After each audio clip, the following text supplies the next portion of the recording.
Olá! Tá me ouvindo bem? Não estou te escutando.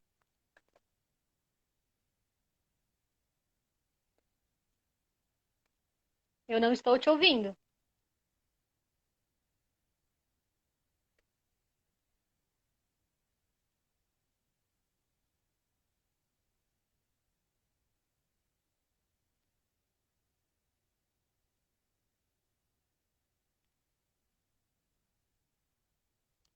Ó, o pessoal tá me escutando, não tá conseguindo ouvir você.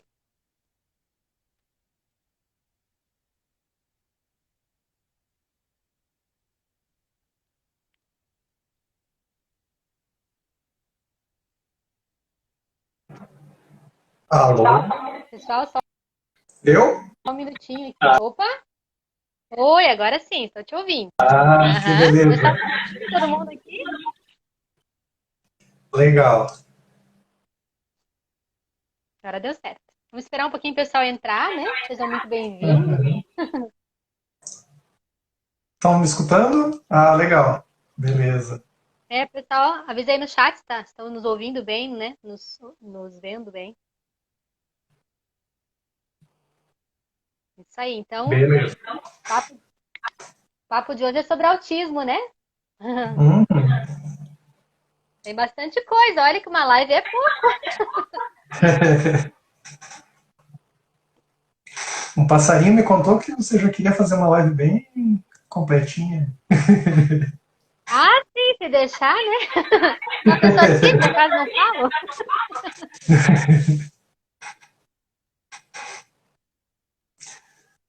Eu tô. Então, São quando sete e você três. quiser, tá? Tô pronto. Ah, então tá bom. Vamos começar. Ah, então vamos pensar assim. Se eu for um pai, uma mãe preocupado, nem ouvi falar direito de autismo, mas tem uma criança que de repente ela não me olha direito nos olhos ou, né, não interage muito e eu estou preocupado. O que, que eu faço enquanto pai? Então, né? Antes da gente começar a falar sobre essa questão, acho que é importante a gente se apresentar de repente, né? Acho que tem algumas pessoas aqui que talvez não nos conhecem rapidamente. Para quem não me conhece, eu sou a Viviane, eu sou psicóloga, neuropsicóloga, idealizadora aqui do projeto da Seneduc, né? Quer falar um pouquinho de ti, Ali? Assim, meu nome é Alexandre, eu sou analista de sistemas e junto com a Vivi a gente bolou a Seneduc, né, justamente com esse objetivo de trazer essas informações, esse conhecimento, né, sobre desenvolvimento infantil e tudo mais. Isso aí. E essa questão em relação ao autismo, né? Às vezes nós temos a impressão de que já se fala muito sobre o assunto, mas a gente percebemos ainda muitas famílias com dificuldade de perceber. E com aquela, né, aquela frase, cada criança tem o seu tempo, vamos esperar um pouquinho. E a gente começa a perceber alguns atrasos e, quando não estimulado recentemente, precocemente, acaba, dificultando todo o processo. E em relação à tua pergunta, né, o que eu faço? É muito importante observar alguns sinais que nós vamos passar aqui, mas é fundamental também né, ter acesso a um profissional que possa fazer uma avaliação mais completa. Aí a gente acaba trazendo aqui alguns sinais de alerta que a gente chama, né? Que são comportamentos que a criança já começa a apresentar ali nos primeiros meses, às vezes, de vida e que já chamam a atenção, que alguma coisa não está indo bem. Né? Dá uns exemplos. É, Sim, claro, vários temos, né? Um deles bem comum é o contato visual. Você pega o bebê no colo, né? Criança pequenininha, ali às vezes 6, 7 meses, você começa a perceber que ela já não responde, né? Você dá a amamentação para a criança não faz aquele contato visual com a mãe. Outra questão também, não reage ao sorriso. Sabe assim, quando você vai brincar com a criança, né? Não, não, não, faz uma bobeirinha, a criança não devolve aquele sorriso. Isso também é um sinal que chama atenção, não acompanha o olhar. Então, assim, você tem aqui um brinquedo, vou pegar um lápis aqui, né? Tem aqui um brinquedo, faz aqui o brinquedinho com a criança. E ela não acompanha a movimentação que você faz com o objeto. Também é um sinal que chama bastante atenção já nos bebês. Outro fator também que a gente pode citar é uma criança que não estende os braços para pedir colo, né? Então ela acaba não tendo esse movimento de, mas até você faz assim para pegar ela no colo, chamar ela e ela não tem reação. Tanto de estender os braços, quanto a alteração na reação facial, sabe? É uma expressão facial muito neutra que a gente percebe nas crianças que já têm os primeiros indicativos ali de autismo, né? Outro fator também que a gente pode perceber é não olhar quando você chama pelo nome a criança, né? O bebê, no começo, ele ainda está naquela fase de identificar que aquele som é o nome dele. Mas, mesmo assim, ali, né, com alguns meses, ele já consegue entender. E, você chama pelo nome dele, você faz uma brincadeira com ele, ele não apresenta reação. Outro fator também muito importante é quando a criança também não gosta muito do colo, né, do afago, ela chora. Se você colocar no berço, ela para de chorar. Se você pegar no colo, né, ela chora. Já até escuto algumas mães falar, né, nossa, parece que eu estou... quem escuta pensa que eu estou matando meu filho aqui, né, porque ele chora, é um choro assim, de sofrimento mesmo. Você percebe que a criança está extremamente irritada com aquele contato. E por quê, né? Por que ela está incomodada? Porque um dos fatores do autismo é essa questão sensorial, que seria o próprio toque da pele. Então, ela se sente desconfortável, né, por estar ali em relação ao contato, sabe? É bem comum também. Isso Depois, deve né? confundir. Oi, desculpa. Como? Deve confundir um pouco, né, um pai e uma mãe inexperiente, especialmente, porque Uhum. acaba sendo ao contrário do que você espera, né? É, Ah, né? Geralmente você deu o exemplo do berço. A criança não quer ficar no berço, ela quer ficar no colo. Quando você devolve ela pro berço, ela chora pedindo para voltar pro colo. E com ele acaba é. sendo o contrário. Isso, aham. E às vezes até a pessoa suspeita, será que ela não está fazendo um bom vínculo comigo, não gosta de mim, né? A gente tem aquela necessidade de ser amado por nossos filhos, às vezes, né? E não é nessa questão. Não é uma questão pessoal em relação ao seu afeto com ela, é porque ela não gosta do toque, incomoda. Outra questão também que a gente percebe muito, né?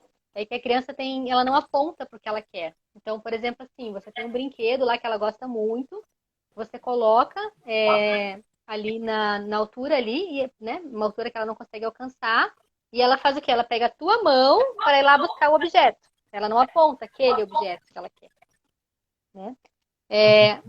Pessoal, se tiver dúvida, pode ir perguntando, tá? Né? Aqui a Graho Pelato, ela comentou, né? Agressividade sem motivo e agredindo sente prazer também é um sinal? Agressividade, sim. É um sinal, às vezes, de autismo, por quê? Porque a criança, quando ela tem um TEA, ela tem uma dificuldade de relacionamento social, de expressar suas emoções. Então, às vezes, através da agressividade, é uma forma dela se expressar.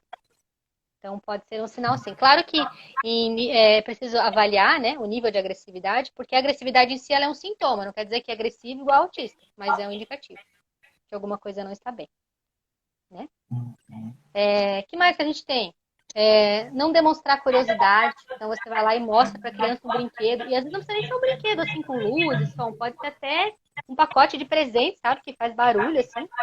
Às vezes a gente acredita que para fazer uma avaliação de autismo eu preciso de muitos brinquedos, muito material elaborado, mas não, são sinais de quê? Falta de curiosidade, falta de interesse, falta de contato visual, falta de querer interagir com o outro, de compartilhar atenção com o outro. Então, vamos pegar aqui alguns carrinhos, vamos brincar com o carrinho, né? Minha vez, tua vez, a criança faz o quê? Ela não faz brum, brum com o carrinho. Ela vai lá e coloca eles um do ladinho do outro. Né? E aí de quem mexe ainda, né? Ainda tem essa dificuldade. Outra questão também que a gente pode pensar é uma dificuldade na fala, né? Os bebês, eles começam a fazer os primeiros sons ali, né? Depois começa a falar babá, mamã, papá. E uma criança com autismo, ela já começa a atrasar dali já. Né? A gente percebe uma criança ali com um ano e pouco, que ela não forma ainda uma frase completa, não fala papai e mamãe. Claro que vale lembrar que conforme o grau do autismo da criança, todos esses sinais que a gente fala, eles têm uma intensidade. Então, às vezes você pensa assim, mas o meu filho não está tão atrasado assim na fala, mas ele faz isso, isso, isso. Pode ser que às vezes ele tenha um grau um pouquinho mais leve. Então, alguns sintomas, eles começam a aparecer um pouquinho mais tarde, né? É bem comum também a gente perceber que eles acabam tendo uma ecolalia. Você sabe o que é ecolalia, Alexandre? É aquela repetição, né? Isso mesmo. Ecolalia, ela pode ser de dois tipos, né? É a ecolalia tardia ou a ecolalia imediata, que é o que? Ah, eu falei uma frase para a criança, imediatamente ela já comenta a última palavra que eu falei. Ou ela repete a frase. Né? Eu pergunto para ela assim, você quer bolacha? Ela fala, você quer bolacha? Né? Ela não responde a pergunta, ela repete a pergunta. É bem comum também. Podemos perceber ainda que as crianças elas têm também uma sensibilidade com som e luzes. Então, eles acabam botando a mão, né, no ouvido. Se passa uma música, algum outro som, eles acabam também sentindo uma sensibilidade em relação a isso. Outra coisa também bem comum é uma habilidade, e nesse caso aqui, o fato que eu vou comentar agora, a gente percebe em crianças com nível de autismo um pouquinho mais leve, que é uma facilidade que a criança tem com números, letras e às vezes até com inglês. Precocemente ela está ali juntando letrinhas, juntando números, falando palavras em inglês muito bem, mas não fala em português, que é a língua mãe dela, que é o idioma de origem. Então, às vezes você pensa assim, nossa, mas ele é tão inteligente, já consegue reconhecer letras, já fala inglês. Não é possível que ele tenha autismo. Pode ser sim. Por quê? Se você conversar com ela, né, com aquela criança, sobre qualquer outro assunto, ela não vai conseguir conversar com você. Mas se você conversar com ela sobre aquele assunto de interesse, vai embora. Fala 2 horas sobre o assunto. Brinca 2 horas sobre números e letras. Números e letras. Né? Podemos ainda falar das estereotipias, né? Que é bastante comum também. Estereotipias seria o quê? Movimentos corporais repetitivos. Então, pode ser balançar para frente e para trás, fazer movimento de flap, né? Que é balançar as mãos. Movimentos em andar em círculo também. São movimentos que a gente percebe nas crianças já com indicativos ali que alguma coisa não está indo bem. Uma dificuldade muito grande de lidar com rotina. Então, a criança tem aquele horário para acordar, ela faz isso, aquilo. Isso aqui naquele dia acontece alguma coisa ali na tua casa que tu precisa mudar aquela sequência de atividades, a criança sofre muito. Uma inflexibilidade bastante intensa aí no comportamento, né? E também é comum a gente perceber que às vezes a criança vai numa crescente, né, vai atingindo ali essas etapas do desenvolvimento dela, e chega um ponto ali, normalmente por volta dos 2 anos, que ela tem uma regressão. Ela perde algumas habilidades já desenvolvidas. Esse é um sinal bastante importante. Muito interessante. Então, é.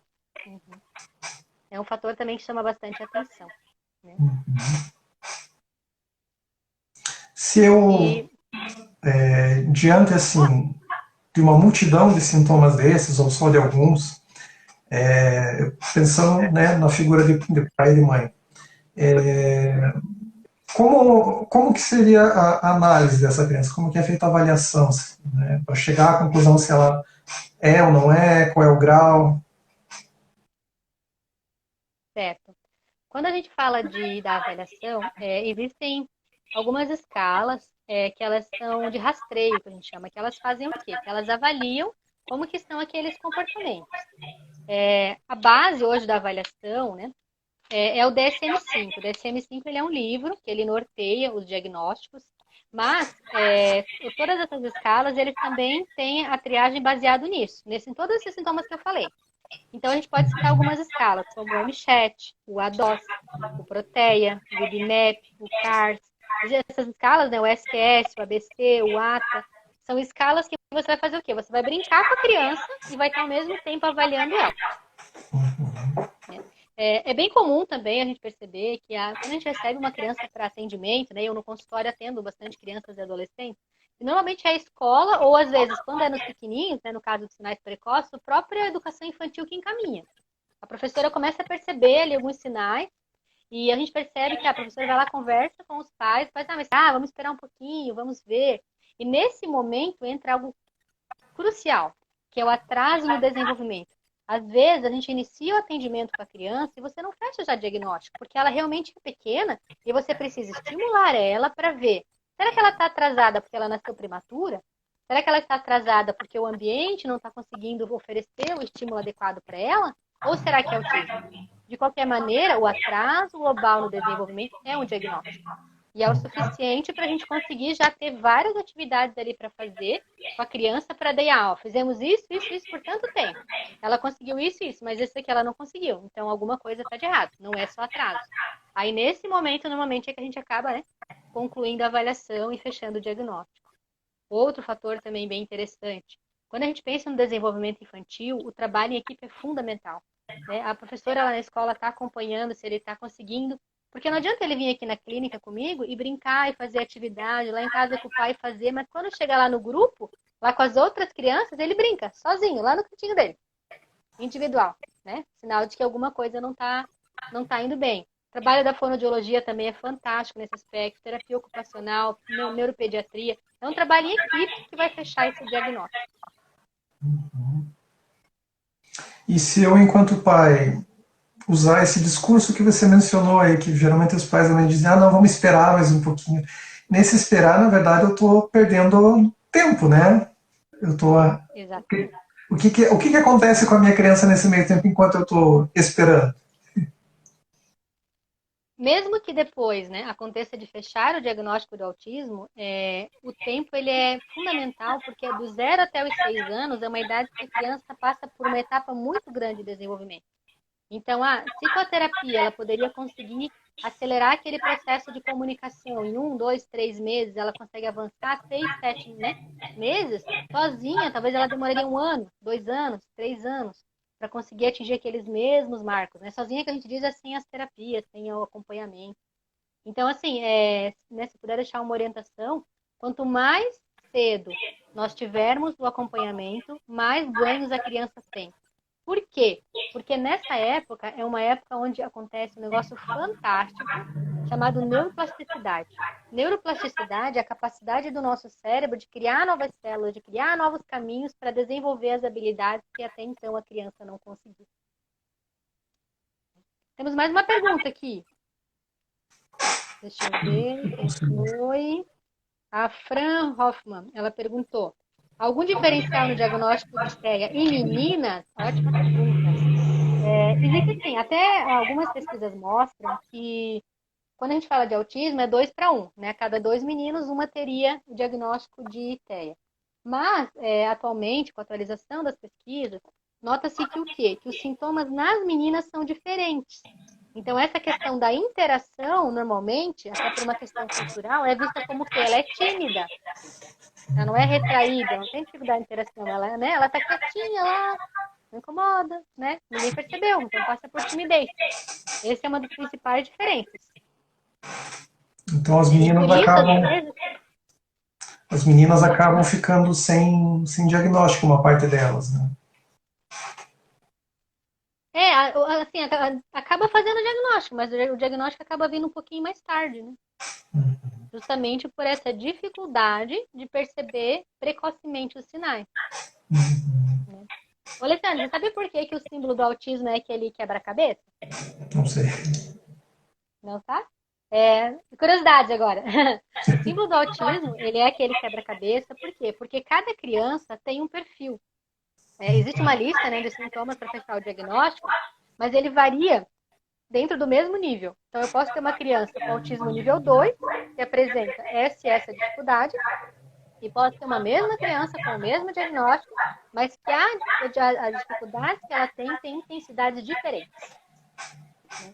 É um olhar multiprofissional, né, como um todo, justamente por isso, porque são peças que você vai encaixando, né, como no quebra-cabeça, e vai formando esse diagnóstico. Bacana. Outra questão também interessante, outra curiosidade aí do TEA, né? O TEA, por muitos anos, ele tinha diagnósticos variados, então chamava-se de síndrome de Asperger, diversos diagnósticos, né, diversas nomenclaturas, que significava, hoje em dia, tudo são autismo. Então, às vezes a gente escuta algumas famílias falar, não, meu filho não é autista, ele é Asperger. Atualmente, aquele que era Asperger, ele é o autista nível 1. Justamente por quê? Porque tinha várias nomenclaturas para a mesma coisa. Então, colocou-se tudo embaixo do mesmo guarda-chuva e tudo virou TEA, transtorno do espectro autista. O autista de altas habilidades seria esse? De alta funcionalidade, acho? Não sei. Ouvi um Isso, termo. é um alta personalidade. É um autista normalmente nível 1. Então, esse autista nível 1, ele seria o quê? Ele é uma criança que ele não tem prejuízo, por exemplo, uma deficiência intelectual, alguma coisa assim. Ele tem um cognitivo, a inteligência dele preservada, e ele acaba tendo uma capacidade aumentada em alguns aspectos. Então, ele às vezes aquela pessoa que gosta de informática e é o fera, assim, sabe? Fala tudo sobre aquilo, aprende sozinho, extremamente autodidata, mas tem uma dificuldade gigante em ter relacionamento social, né? E quando é adolescente, ele conseguir ter uma namorada, todos esses aspectos. Olha só. Uhum. Até essa questão das habilidades, a gente percebe, né, no atendimento que as crianças, quando elas estão ali naquele início da pré-adolescência, para a adolescência, é a época que mais acontece a dificuldade com habilidades sociais. Porque nessa época, quando a gente é adolescente, a gente gosta de andar um pouco em tribo, assim, né? Então tem a galera do fundão, a galera, né, que estuda mais, a galera da frente. E daí aquele que é autista, ele fica deslocado na sala. Porque ele não se encontra em nenhum dos grupos, né? Então ele Uhum. acaba vindo muitas vezes para a terapia para trabalhar isso. Mas se a gente tiver essa intervenção precoce, a gente consegue já começar a trabalhar com ele. O que é emoção? O que é medo? O que é alegria? O que é tristeza? Né? Como que eu sei que eu estou um pouco ansioso? Então você começa a trabalhar com as crianças o pensamento, as emoções, os comportamentos, já para ele conseguir perceber na adolescência, né, já conseguir evitar, às vezes, um sofrimento Uhum. naquela época da vida, né? E Tem. com adultos também, né? Ah, sim, com certeza. É, esses mais leves, alguns têm dificuldade com formas de linguagem, né? Sarcasmo, ironia, eles não reconhecem, né? Isso, aham. Então, assim, para você ter uma ideia, até vou contar um fato. Essa semana eu atendi uma criança na clínica e daí a mãe falou, a criança queria acelerar um processo, queria conseguir alguma coisa antes do tempo, né? E a mãe falou para ele assim, não coloca a carroça na frente dos bois, espera, né? É um ditado bem popular. E ele Sim. falou, que boi, mãe, eu tô falando da escola. Não associou nada com nada, assim, sabe? E daí, por isso que a gente até, quando você inicia o acompanhamento, é muito importante a família fazer também esse acompanhamento, sabe? Então, assim, se o teu filho começou a fazer terapia, começou a ter um acompanhamento, se você tem um aluno ali, né, que você é a segunda professora dele, ou a professora regente da sala, e você sabe que tem uma criança com autismo, acompanhar e entender qual é o perfil do teu autista é fundamental. Porque às vezes uma questão que você fala para ele, né, como ele já tem aquela dificuldade às vezes de perguntar, de interagir, ele pode entender completamente diferente. Então, eu sei que aquela criança, e não é todos, tá? Tem alguns até que entendem, assim, essa, essas, essas analogias, assim, né? Mas a grande maioria não entende, não. É muito concreto, concreto. Uhum. Isso inclui também, Alexandre, a questão da analfabetização. Por quê? Uhum. Porque uma criança neurotípica, você vai alfabetizar ela, normalmente a gente entra numa sala de aula e tem assim o alfabeto todo na parede, né? A de abelhinha, B de bola, seus desenhos lá, é lindo, é bonito.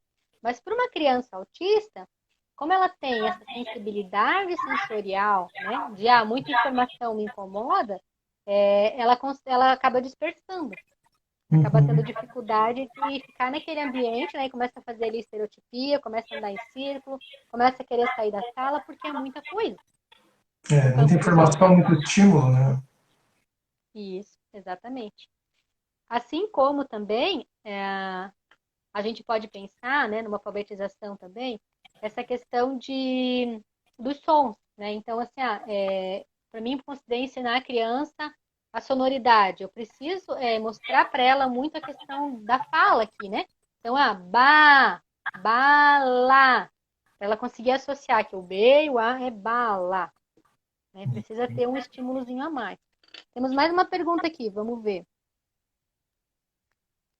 Criança com 3 anos, com alguma dificuldade na fala, ou que se refere a si mesma pelo próprio nome ou fala, na terceira pessoa, pode ser um sinal de T? Sim. Uhum. Nesse sentido, por exemplo, a criança fala, ele não fala, eu quero água, ele fala, João quer água. É uma dificuldade, né, do uso de pronomes. Ele acaba se colocando numa terceira pessoa. Quando a criança começa a falar, normalmente eles fazem um pouco isso. Tem uma fase que eles fazem falar o nome deles em vez de falar eu. Mas a gente ensina e logo eles aprendem. É rapidamente isso, né? Mas uma criança com TEA, ela vai demorar mais para perceber isso. Às vezes, depois até de 7, 8, 9 anos, continua falando assim. Nesse caso Aí você pode... era ideal uma avaliação, né, pelo risco de esperar, como você falou. Isso, com certeza. Atraso não se espera, atraso se estimula, né? Esse é primordial, assim. E quanto mais eu conheço, né, o que meu filho tem, o que o meu paciente tem, o que a minha criança tem, mais eu consigo ajudar ele. Porque se você... eu tenho uma criança aqui que ela não faz contato visual, que ela não interage. Então, eu vou falar com ela o tempo inteiro. Vou pegar ela 50 minutos para atendimento e vou ficar... Você vai irritar ela. Ela tem sensibilidade com o som, né? Então, você precisa fazer o quê? Jogos, né? Atividades lúdicas, brincar de faz de conta. Porque também, como não tem esse entendimento, como a gente falou agora há pouquinho dos ditados, né? Entender, tem que entender o concreto, o brincar lúdico também é difícil. Como que eu vou fazer com a sua princesa? Eu não sou a princesa, eu sou a Viviane. Uhum. Né? Entende? Então é uma questão também que chama atenção isso. Eu imagino assim, se eu tivesse essa dúvida nesse momento, enquanto pai, seria interessante eu procurar ajuda quanto antes para não ficar naquela esperança da negação, né? Tem muita gente que enrola porque não quer ouvir o diagnóstico, não quer ter que encarar a verdade.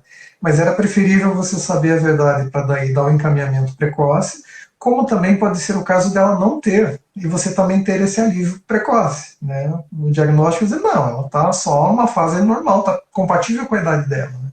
O comportamento. Sim. Nesse momento também, a gente percebe que quando a criança tem, existe um processo de luto, né? Filho real e filho ideal. Então, eu sonhei muito com aquele filho, eu quero muito ele, né? Eu amo ele muito. E não imaginei que aconteceria tudo isso. Aí, acontece, nesse momento, das duas uma. Ou uma dificuldade bastante grande em entender que está acontecendo alguma coisa com o teu filho, ele precisa de terapia, ele precisa de acompanhamento, ou então, super proteger. Né? Então, tem uma criança ali que eu sei que ela é autista, eu sei que ela tem dificuldade, então eu não falo não para ela, eu não coloco horário, eu não coloco limite, eu tenho medo de frustrar ela. E quando a gente pensa em regras sociais, e, né, não pode, não sobe, desce daí, não mexe aí, independente se a criança é autista, se ela tem deficiência intelectual, ela precisa de orientação, ela não nasce sabendo o que pode fazer. Né? Existe um ditado que eu gosto muito que diz assim, né, que se a gente não ensina em casa, né, o mundo nem sempre ensina com o mesmo amor. Então, é muito melhor escutar o não do teu pai e da tua mãe do que lá fora, né? Com certeza. Por isso que eu sempre reforço a importância dos pais como parceiros, né? A escola como parceira, parceria. Né? Essa orientação é fundamental. Então, assim, se você está aqui, né, com a gente conversando, tem um filho ali com sintomas de atraso, tem um filho com autismo, conversa, pergunta, tira dúvida, lê. E não acredita em tudo que está na internet também, né? Tem que filtrar um pouquinho, porque às vezes você vai lá e pensa, então é isso, aquilo, aquele outro. E não, calma. Né? Lembra do quebra-cabeça. Cada criança tem um perfil. Não é porque isso é autismo que teu filho tem isso, né? Sim, com certeza. Uhum, exatamente. Outro fator também bem importante, né? É que, às vezes, também, em alguns casos, a gente percebe algumas... Pensa assim, mas eu não consigo, nesse momento, levar meu filho para terapia, né? Ele precisaria fazer 3 vezes por semana, mas eu consegui uma vez por semana, eu consigo levar ele. O que eu posso fazer em casa, então, para estimular, né? Pega um tapete, bota no chão, pega ali, né, um brinquedo adequado com a idade da criança e brinca com ela. Agora, esse brincar não é pegar aquela caixa de brinquedos e jogar tudo no chão, né? Escolhe ali, 2 brinquedos. Faz ela escolher qual brinquedo que ela quer. Ela quer o carrinho ou ela quer aquela bola? Ela quer brincar de quebra-cabeça, dependendo da idade, claro, né? Ou ela quer brincar de blocos de montar. né? E brinca ali junto com ela, brinca de faz de conta, né? E aproveita, vamos brincar aqui. Hoje em dia na internet também tem muitas ideias até de atividades para confeccionar em casa, assim. Então, vamos brincar de... Ela está em idade pré-escolar, formas geométricas, né? Pega papelão, corta ali, vai brincando de encaixar. Existem muitas, muitas ideias. Só que é preciso fazer isso de uma maneira um pouquinho mais sistemática, que seria o quê? Uma coisa por vez. Se eu colocar ali um monte de brinquedo, aquela criança não sabe nem com que ela brinca, porque ela não brinca de um jeito de organizar os brinquedos, ela vai fazer o quê? Ela vai pegar as bonecas e botar uma do lado da outra. Uhum. Ao invés de brincar, né? Já, né? Vamos botar aqui, vamos, né? Vamos fazer o aniversário da boneca, vamos cantar parabéns pra boneca, né? Como é que é o nome da boneca? Né? O que ela gosta de comer, sabe? São fatores também. Outra coisa que eu esqueci também, que é bem comum no autismo, é a dificuldade sensorial. Então, a criança acaba tendo restrição alimentar, seletividade alimentar. Né? E a seletividade é o que há. Não gosta de consumir nada que tem para colocar em cima do pão, né? A Lemoa chama de chimia, mas agora fugiu o nome. Né? Mas assim, um molho, não gosta de Geleia? misturar, só come isso, só come às vezes feijão e ovo. Não come carne, não aceita verduras. Não até come uma beterraba, mas não come nada que for verde. Então, brócolis, couve, nem pensar, né? Porque é da cor verde. Né? Nesse momento, aí entra nossas amigas TOs que fazem um trabalho fantástico nessa parte. Mas, você em casa, né? O que eu posso fazer? Meu filho nem pensar, não bota na boca. Às vezes a gente pensa assim, eu vou pegar e vou misturar ali com ele na colherzinha, que a hora que ele botar na boca, ele vai comer e nem vai perceber. É ruim isso. Porque a hora que ele perceber, uma hora ele pode perceber. Aí ele não vai comer nem o feijão que ele já comia. Ele vai ficar com medo que tem um brócolis ali no meio. Então é melhor o quê? Pega, né? Não, verdade. Pega um brócolizinho ali, né? O brócolis, dá na mão da criança. Deixa ela manusear, deixa ela sentir o cheiro. Deixa ela olhar para aquela comida. Antes dela comer, sabe? Pra ela conhecer o que é aquele alimento. Às vezes, como a criança tem uma dificuldade no olfato, então não é só o sentir o cheiro do alimento que faz ela ter vontade de comer. Ela precisa olhar, precisa sentir a textura do alimento, precisa ir se acostumando com aquele alimento. Né? E também, não come brócolis, ou come uma cabeça de brócolis ou não come nada. Não, dá um pedacinho para ela experimentar. Hoje come um pedacinho de brócolis, um pedacinho de cenoura, né? Amanhã come 2 pedacinhos, devagarzinho. Paciência é fundamental. Com certeza. Uhum.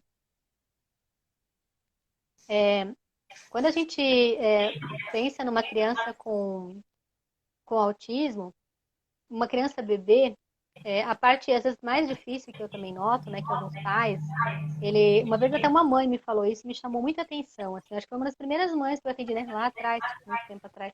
Ela disse assim para mim que ela não tem medo do que o filho dela tem. Ela tem medo de como o mundo vai lidar com o filho dela. E esse é mais uma tendência, o quê? Eu vou deixar meu filho aqui, pertinho de mim, né? Porque eu sei que eu vou cuidar bem dele. Eu não sei como é que as pessoas vão reagir com ele. O nosso trabalho, eu acho que até, né? Acho que essa é a proposta da Seneduc, né, Alexandre? É divulgar a informação, né? Informação acessível para o pessoal, de qualidade, para conseguir, quanto mais eu sei o que é um autismo, quanto mais eu sei o que é um TDAH, quanto mais eu sei o que é uma deficiência intelectual, mais eu consigo saber como me comportar. Né? O autismo, hoje, a legislação dele, a pessoa com autismo, ela é considerada uma pessoa com deficiência. E às vezes, já andei muito por escolas, por grupos, e às vezes você pergunta, né? Como que eu chamo? Como que eu chamo, não? Como que eu me direciono, né? Uma pessoa que tem deficiência. Como que eu falo? Deficiente, necessidades especiais, portador de necessidades especiais, como que eu falo? Então, teve tanta mudança na própria nomenclatura do que é uma pessoa com deficiência, e isso inclui o autismo, que as pessoas às vezes não sabem como se referir, como se reportar. Né? Para quem não sabe, é pessoa com deficiência, é o termo correto. Para se referir a alguém que tem deficiência intelectual. Ou autismo, né? Que é o caso nosso aqui da live. Né? Então, assim, nosso trabalho é que ele está apenas começando e a nossa proposta é, né, fazer para vocês mais lives, mais conversas, mais bate-papos, justamente para auxiliar, né? Divulgar a informação, levar informação de qualidade, né? Fazer a nossa contribuição para o mundo. Com certeza. Pessoal, mais alguma pergunta? O que vocês têm de dúvida? Manda aí. Mais alguma coisa? Outra dúvida também que a gente percebe, né, que o pessoal tem bastante, é com que idade que eu fecho o diagnóstico de autismo, Uhum. né? É uma dúvida bastante comum.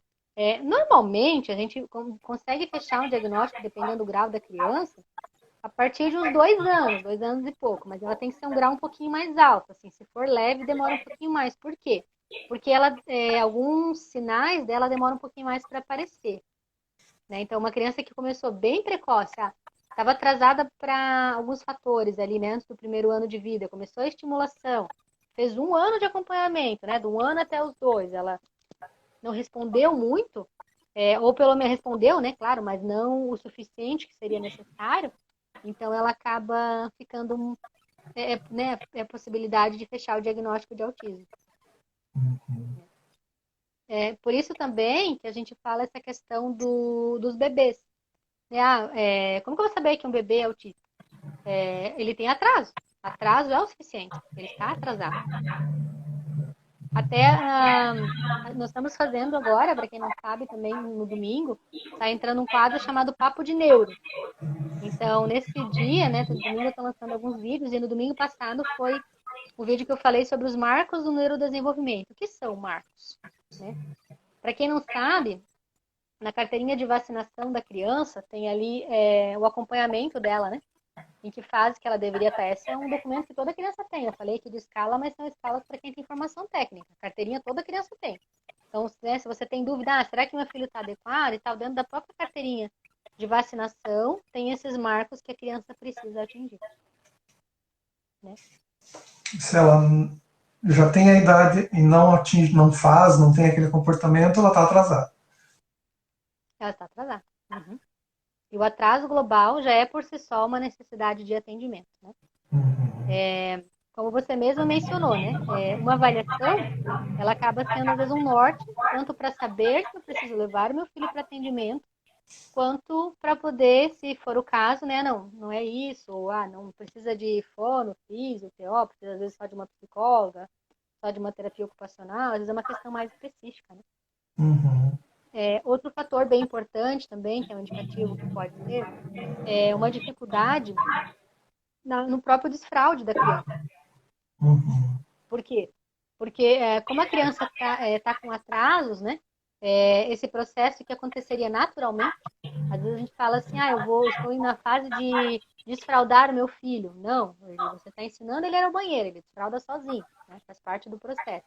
Então, uma criança com autismo também às vezes precisa de uma orientação técnica para auxiliar nesse processo de desfraude. Né? Precisa de figurinha, precisa de desenho, né? Precisa ser concreto. Precisa observar, precisa ver como que faz esse processo de desfraude. O pessoal que está aqui na live com a gente, daqui a pouquinho, né, nós vamos falar aqui do lançamento que tem hoje, né? Fiz uma propaganda aí por aí, Alexandre. Ah, é? Seria um lançamento, será que vai ter mesmo? Já foi. Já foi! Olha Já só! foi. Já foi. Hoje é um dia bastante importante, né? Uhum. Nós estamos trazendo aqui um material, ainda não é de autismo está no forno, mas é um trabalho que também vai auxiliar e que nós fizemos esse trabalho, já vou mencionar o que é, justamente porque nós percebemos que existia pouco material falando sobre isso, né? E por isso, nós então, né, nos organizamos aqui para estar gravando um curso bem legal para vocês, mas aguenta aí que daqui a pouquinho a gente volta nesse assunto. Opa, só um pouquinho, então. Mais alguma pergunta, Alexandre? Em relação aos sinais precoces? Acho que o que eu tinha, eu fiz. Se pensar assim. Então, eu, pai, identifiquei os sintomas, procurei um profissional, tenho um diagnóstico, está acompanhando. O que mais está acompanhando a escola está sendo parceira, o que mais eu como pai, como que o resto da família, os irmãos, a mãe, avós, podem se envolver mais nesse processo para que seja realmente assim um trabalho de equipe. Uhum. Eu sugiro e toda a família se envolva em entender o que é o autismo, né? E essa questão dos avós é fundamental. Assim, já teve situações a gente chamar, né? Às vezes o pai e a mãe estão super enganjados, estão conseguindo fazer as tarefas de casa, das terapias, mas tem uma avó lá que ela, né, por não ter aquele conhecimento, ela está com muita dificuldade de conseguir auxiliar. Então, às vezes, vamos estimular a criança, vamos levar na fono. Capaz, você começou a falar com 5 anos, daqui a pouco ela fala, né? Então, o pai também era autista. A gente acabou descobrindo depois. É bem comum isso acontecer. Então, assim, minha sugestão é o quê? Primeiro, informação. Informação é poder, né? Quanto mais eu entendo que a minha criança tem, mais eu consigo auxiliar ela nesse processo de desenvolvimento. A primeira dica é essa. E a segunda dica é o quê? Qual que é a necessidade do meu filho neste momento? Qual que é a principal dificuldade dele? É a questão da estereotipia? É da ecolalia? É atraso na fala? É o contato visual? Né? No que a gente vai focar? Porque às vezes a criança tem vários atrasos, mas tem um que ele é primordial. Uma criança que não faz contato visual, ela não vai conseguir aprender. Porque eu preciso ver o que eu estou fazendo, eu preciso olhar o que o outro está me ensinando para conseguir desenvolver a criança. Então, é um ponto de partida muito importante trabalhar esse, né? Saber em que etapa o meu filho está, né? E por onde vamos começar. Esse é um segundo orientação bem importante, que vai fazer diferença ali no acompanhamento do seu filho, né? É identificar o calcanhar de Aquiles, né? Onde é que está aquele atraso que precisa ser atendido antes. Né? Isso, exatamente. Existem alguns métodos de intervenção também, Alexandre, muito bacana. E hoje em dia nós estamos usando bastante o método ABA. Né? O ABA ele é uma ciência, na verdade, ele não é um método, né? Somente. Por trás dele tem uma ciência atrás, que acaba trabalhando com a criança todo o desenvolvimento dessas habilidades de um jeito mais padronizado. E depois, no segundo momento, acontece a generalização, né? Para que não vai haver tempo hábil para a gente aprofundar um pouquinho isso aqui, mas o método ABA ele tem trazido, ele não é novo, ele existe há muito tempo.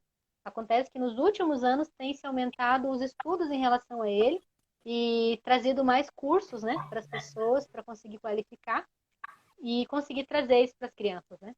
É um método de intervenção bastante bacana. Tem outro método também, que é o método Denver, também um método de intervenção muito legal para o autismo. Também tem estudos que mostram a eficácia, né? A diferença, na minha opinião, é que o método ABA ele consegue trabalhar tanto com crianças mais leves, quanto com crianças com grau mais intenso. Não que o Denver não consiga, mas o método ABA ele é um pouquinho mais estruturado, né? Ele tem uma sequência um pouquinho diferente, então ele consegue ter um resultado, pela minha experiência, mais rápido com a criança. Legal, bom saber que existe. Tem fundamentação. Né? Isso, bem importante mesmo. Isso aí, pessoal, assim, né? Quando a gente fala de autismo, né? O autismo ele é um universo. A gente poderia fazer aqui uma live sobre cada etapa do desenvolvimento, né? Do 0 aos 3, dos 3 aos 6, dos 6 aos 9, adolescência, adulto, né? Tem muito conteúdo sobre o assunto, né? Mas a nossa proposta aqui é realmente trazer levantar um alerta, né? Atraso não se espera, atraso se estimula. Se a sua criança está com dificuldade na fala, está com dificuldade de brincar, está muito agressiva, muito hiperativa, né? Procura atendimento, tira dúvidas, conversa com o médico da sua confiança, com um profissional de área, né? Com psicólogo, com neuropsicólogo, porque faz diferença, né? Intervenção precoce muda a vida das crianças. Com certeza. É isso aí, então? Esse é o nosso assunto de hoje em relação a sinais precoces? Até deixa eu comentar aqui. Algumas pessoas, eu mandei mensagem para algumas pessoas, né? Até ela está aqui ao vivo também.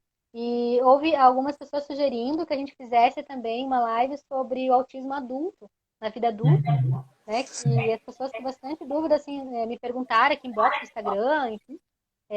Né, eu coloquei aqui na lista, então a gente deve estar aí numa segunda proposta trazendo sobre o autismo adulto, né, que ele varia um pouco os sinais, né? E percebe-se também o quê? Que aquele autista funcional, aquele autista nível 1, que é, né, o antigo Asperger ali, normalmente é aquele autista adulto não diagnosticado. Então, acho que é bem interessante a gente conversar sobre isso, né? Bacana. Você sabe que essa semana umas 3 pessoas mandaram e-mails comentando sobre o TDAH, que não estava encontrando material para adulto também. Uhum. Né? Tinha Sim, só acompanhamento de crianças. Achei interessante. realmente, ó, já temos 2 lives aí, então, para para gente vir aqui bater um papo com o pessoal, né? Se vocês tiverem mais dúvidas, né, mandem aqui pra gente no Insta da Ceneduc, mandem por e-mail, né? O nosso e-mail é contato@ceneduc.edu.com.br. .com.br. Contato@ceneduc.com.br, né? No, Teremos o maior no prazer. link da bio aqui do Instagram, cai lá no nosso site e tem o iconezinho da cartinha lá embaixo, que manda para. Uhum. Né, se alguém esquecer, só ir procurar lá no site. Isso mesmo. Aham. Ok, então, qual que era o nosso lançamento de hoje mesmo aqui?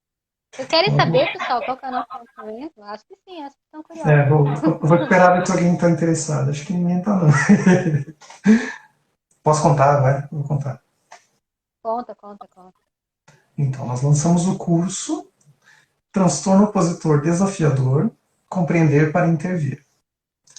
Né, depois de alguns meses trabalhando com carinho, né? Correndo atrás, é um curso bacana. Quer falar um pouquinho dele? Posso, claro, com certeza. Esse curso, né, sobre o transtorno opositor desafiador, por que que nós escolhemos o tema, né, compreender para intervir? Porque muitas vezes a criança que ela tem um TOD, ela é vista como mal educada, né, que não sabe se comportar, que não respeita os pais, que não respeita a escola. E o transtorno opositor desafiador é um diagnóstico que precisa também de intervenção, porque ele pode, né, evoluir para um transtorno de conduta, para outros fatores na vida adulta. Então, Uhum. nossa proposta aqui com o TOD, né, pela própria experiência no dia a dia, percebemos que ainda existe a necessidade, né, existia a necessidade no mercado de estruturar um curso que ele fosse voltado para a prática. Ok, o que é o TOD? Né? TOD tem comorbidade? Quais? Tá, ok. E a TOD? E agora, o que eu faço? O que eu faço com o TOD na clínica, né? Tem um paciente aqui com transtorno opositor desafiador. Tem um aluno aqui na minha sala que ele tem TOD. Como que eu ajudo ele? Porque o TOD, normalmente é aquela criança que como ele desafia, ele acaba cansando bastante a pessoa que está trabalhando com ele. Né? Porque você tem que ter uma estrutura, entender o que acontece com ele, com aquela criança, para conseguir auxiliar ele. Não dá para a gente levar pelas nossas emoções, não pode levar para o lado pessoal, não é contra você. É uma dificuldade que ele tem. Então, o TOD hoje, né? Lançamento do TOD aí. A gente vai ter aqui mais informações aqui no nosso Instagram também. E lá no site da Ceneduc, né, Alexandre? Quem quiser saber mais É, sobre esse novo trabalho aí. exatamente. Tá saindo do forno hoje. Uhum. Preço especial de lançamento, inclusive. Uhum. Né? Isso aí, aproveitem. Isso aí. Em breve teremos, né, outros cursos no desenvolver do tempo aí, mas também estamos aqui sempre para aceitar sugestões, né? Achei bem interessante essa questão do TDAH na vida adulta. Se vocês tiverem dúvidas, perguntem, mandem sugestões de curso. Estaremos aqui dispostos a trabalhar e levar informação de qualidade e acessível para quem necessita. Isso aí. Uhum. Obrigado aí pelo pessoal que ficou até agora, né? Uhum. Mesmo, agradecemos, né? Aproveitem o finalzinho de feriado, né? E até uma É próxima. isso. Até uma próxima. A gente se fala. Domingo tem vídeo novo do Papo de Neuro. Segue lá no Insta que vai ter videozinho novo lá, tá bom? Um abraço para vocês. Boa noite. Boa noite, gente.